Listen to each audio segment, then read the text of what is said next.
Alright, now that we've got the camera connected to the computer, it's time to start capturing some footage. What we do is we go to the File drop-down menu and go down to where it says Log and Capture. This window here has control buttons here to control the camera, play, stop, rewind and fast forward. But it's important to just check that it does say VTR OK, which means video tape recorder, or in this case the camera, is okay, it is connected, it is going to work. If that says no communication, then you know you've got a problem with your connectivity and you're going to have to try and work out what that problem is. But if the camera is connected successfully to the computer, it should be ready to go. So I'm going to hit play now. We should be able to see what's on the camera. Now this is a function that was held earlier today at school. And you can hear in the background, you can hear the music going through the camera speakers rather than the computer speakers, so it won't be sounding particularly good at the moment. But when we play it back, it'll sound really good through the computer speakers as long as the camera is not connected. So I'm just going to find some footage of the actual band playing, and then I'll actually capture some of that footage.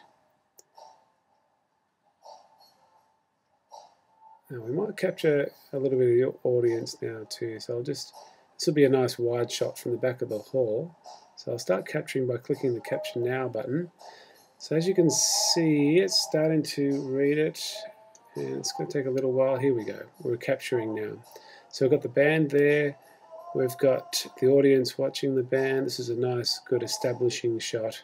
It's always good to have a wide shot to establish any sort of video story that you do.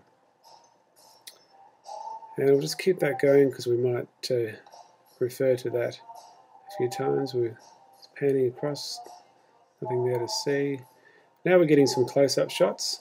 So whenever you're taking your footage, it's good to get a variety of different shots, some wide shots and close-ups. This is actually a mid shot. It's not a close-up. And hopefully we'll have some close-ups to work with soon. A bit of a panning shot across the band. There's our teacher, Jonathan, and it's his band, and he's performing for us. Very talented musician.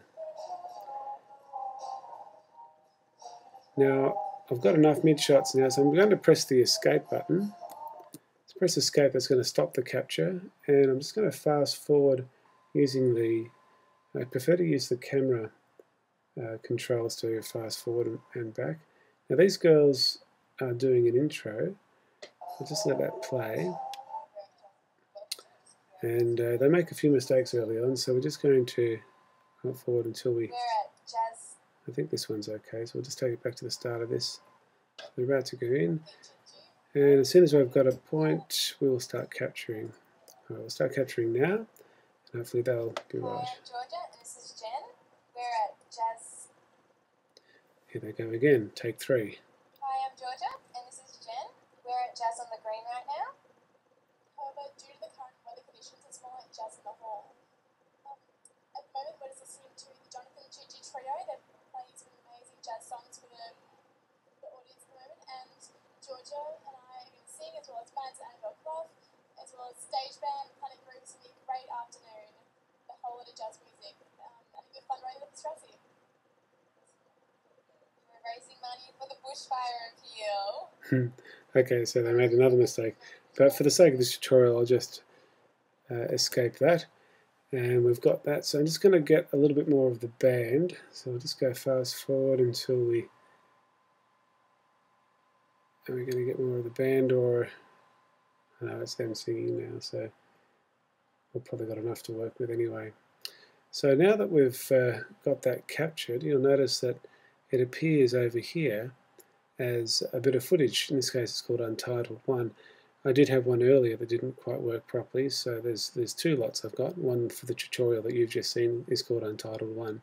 If I now close the capture window and open up the Untitled 1, oh no, sorry, we did actually do all of this. There's my wide shot. So Untitled is my wide shots, and if I go to my viewer, I can just take the marker across, and you can see my wide shot, my mid shot, and then if I go to Untitled 1, you can see the girls So we're just about ready to start doing some simple editing with this bit of footage.